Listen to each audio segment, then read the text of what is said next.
வணக்கம். தமிழ் திரையுலகில் கதாநாயகியாக நடித்தவர்கள் என்று பார்க்கிற போது தமிழ்நாட்டை சார்ந்தவர்களை காட்டிலும் பிற மாநிலங்களிலிருந்து, குறிப்பாக அப்போது பிற மாநிலம்னு சொல்ல முடியாது, ஏன்னா ஆந்திரா, கர்நாடகா, கேரளா, தமிழ்நாடு எல்லாம் ஒன்றாக இருந்தது.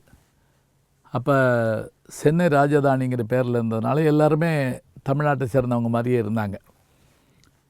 இதில் அதிகமாக பார்த்திங்கன்னா திருவிதாங்கூர் சிஸ்டர்ஸ் லலிதா, பத்மினி, ராகினி, அதே போல் தெலுங்குலேருந்து கண்ணாம்பா, ஜமுனா, நம்முடைய சாவித்திரி, இவங்க எல்லாமே தெலுங்குலேருந்து வந்தாங்க.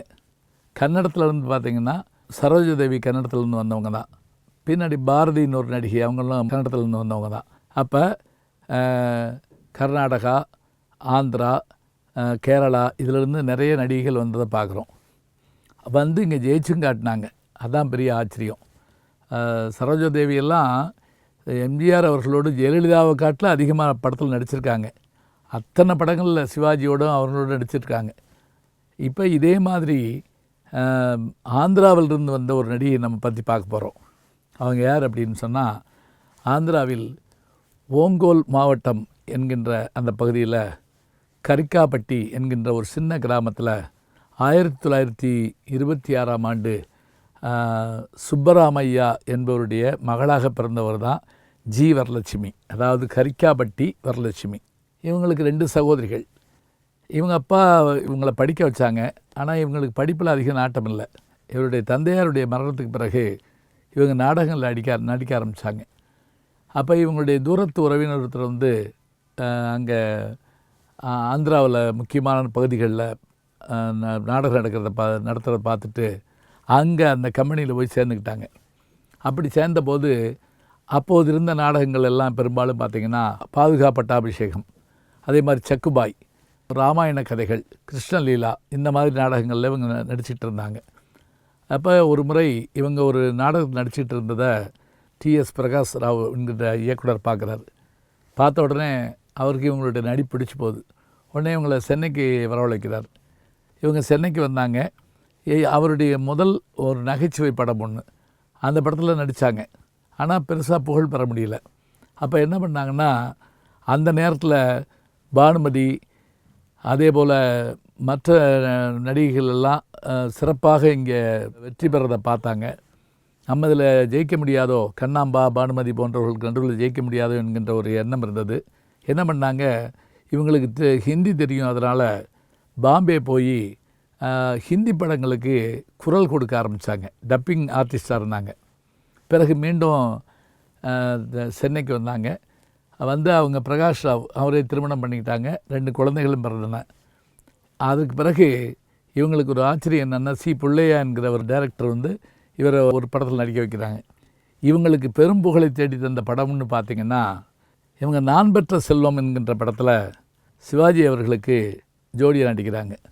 அதில் தான் அற்புதமான பாட்டெல்லாம் இருக்குது. வாழ்ந்தாள் மேசும் தாழ்ந்தாள் மேசும் ஐயகம் இதுதான்டாங்கன்னு. அந்த படம் இவங்களுக்கு பெரிய புகழை தந்தது. அதேபோல் எம்ஜிஆர் அவர்களோடு இவர்கள் நடித்த பெரிய புகழ்பெற்ற படம் எதுன்னு பார்த்திங்கன்னா குலேபகாவலி. குலேபகாவலியில் ராணியாக வருவாங்க, பகாவலி நாட்டினுடைய ராணியாக வருவாங்க. அப்போது அவர்களுக்குள்ளே நடக்கிற உரையாடல் இன்றைக்கி பார்த்தாலும் ஆச்சரியமாக இருக்கும். அப்போ எம்ஜிஆரோடும் சிவாஜியோடும் இவங்க சிறப்பாக நடிச்சிருக்கிறாங்க. பிறகு நிறைய படங்களில் இவங்க நடிக்க ஆரம்பித்தாங்க. இப்போ உதாரணமாக இவங்க நடித்த படங்கள் நீங்கள் பார்த்திங்கன்னா, அண்ணி, பரோபகாரம், பெற்ற தாய், நல்லதங்கால், பாசவலை, போர்ட்டர் கந்தன், வாழ்விலே ஒரு நாள், மறுமலர்ச்சி, பத்தினி தெய்வம், அழகர்மலை கல்வன், மாமியார் மெச்சின மருமகள், பெற்ற மனம், ஹரிச்சந்திரா, இப்படி பல படங்களில் இவங்க நடிச்சிருந்தாலும் கூட இவங்களுக்கு பெரிய புகழை தந்த படம் அப்படின்னு பார்த்திங்கன்னா, நான் முதல்ல சொன்ன மாதிரியான அந்த கதாநாயகியாக நடித்த படம். அதில் இவங்களுக்கு நல்லதங்கால் படத்தில் ஒரு பெரும் பேர் கிடைச்சது. ஏன்னா 7 குழந்தைகளை கிணத்துல தள்ளிட்டு தானும் சாக போகிறப்ப கடவுள் வந்து காப்பாற்றுவார். அதில் வில்லியாக மாதுரி தேவி நடிக்க இவங்க வந்து அந்த சோக கதாநாயகி. அன்னைக்கு நம்ம டிவி சீரியலில் வரக்கூடிய காட்சியெல்லாம் அந்த நல்லதங்காலில் வந்து அவ்வளோ பிரமாதமாக இருக்கும். அதே போல் இவங்க நடித்த படங்களில் பிற்காலத்தில் இவங்க வில்லி வேடமெல்லாம் ஏற்க ஆரம்பித்தாங்க. அதில் குறிப்பாக குழந்தை தெய்வத்தில் ஒரு பணக்கார பாட்டியாக வந்து பிரமாதப்படுத்தியிருப்பாங்க. ஏவிஎம் எடுத்த படம் அது.